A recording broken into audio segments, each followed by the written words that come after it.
A case of apparent road rage caught on camera has a couple in North Carolina facing serious charges. They're in court today. But the cell phone video that captured the confrontation is raising questions about who really started this. Trace Gallagher live in our West Coast Bureau. Trace.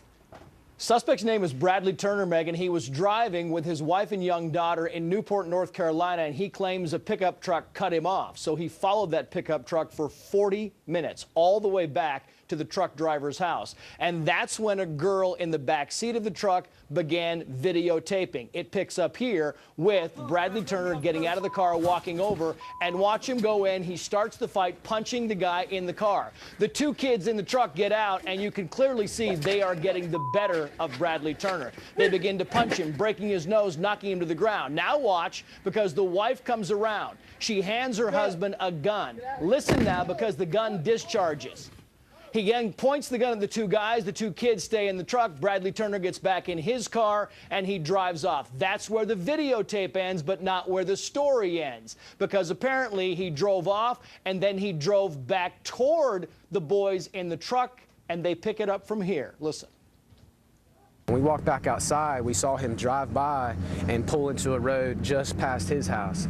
And he turns back coming eastbound on a westbound lane on the oncoming traffic. So we knew he was coming back to his house. So we went inside and he pulled in the yard and shot my truck up, and that's when we called 911.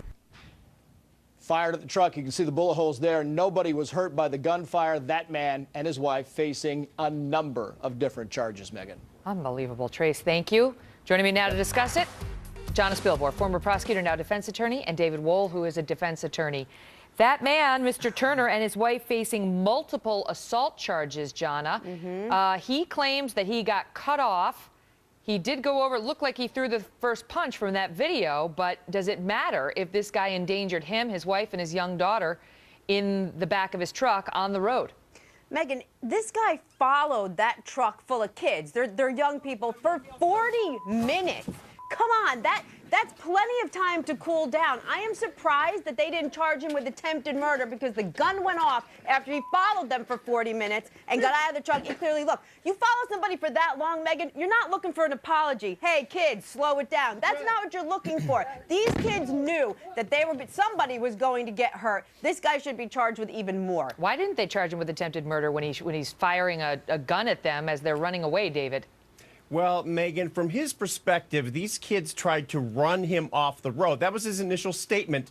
I don't know whether it was just simply cutting him off or it was an assault with a deadly weapon. If he reasonably perceives that the kids are assaulting him, his wife, and his small child with a deadly weapon, then he can use deadly force in response. Now, the question is, when does the threat from the kids mitigate? I mean, they go back to a house, and he comes over and confronts them, yes, and maybe it should have ended there, but then they viciously attack him 2-on-1 and could have killed him at that spot.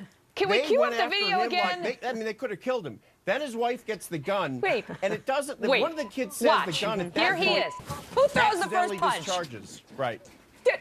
Yes, they viciously attacked him Megan, after he attacked them. When does the threat start and when does it mitigate? It's a confusing case, a great law school hypothetical, but I don't think he should be charged with assault with a deadly weapon, given the circumstances. I love my Kelly's Court panels, but this is what lawyers do. They brutally attacked him right after he brutally attacked them, which is a defense in court. I'm going to show you this again. We're going to watch this one more time. All right, Jonna, so let me give it back to you, because even though nobody believes that they attacked him brutally first, as David seemed to be implicating, force has to be proportionate to the force being used. And could these two be in trouble?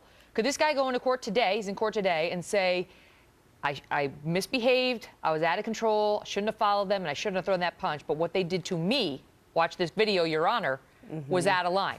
So it is true that the burden of self-defense, so to speak, can shift during a fight. That's true that can happen.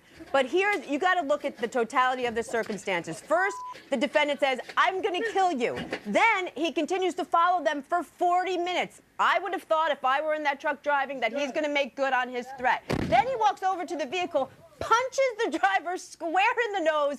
It's game on at that point. And even if the burden shifted, Megan, when his wife casually walks out of the car and hands him a gun like it's a pack of gum, like, hey, baby, here's a deadly weapon for you. I'll be breastfeeding Junior in the back seat.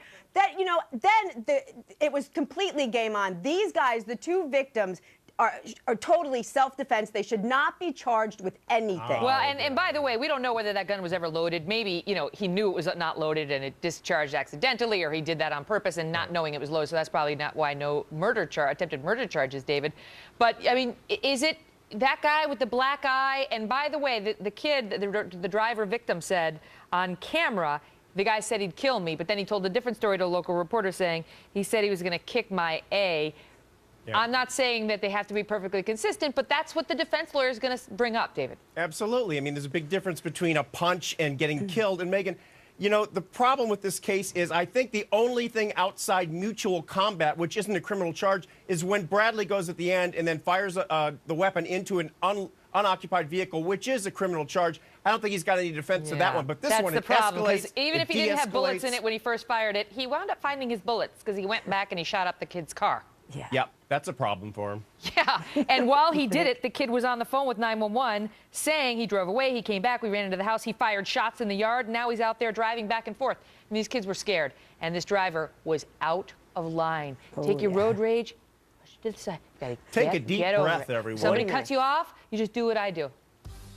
It irritates me so much more than that behavior. They're looking for an autograph from you, Megan. That's what maybe not that behavior. All right, you guys, thank you. We'll be right back. Thank you, Megan.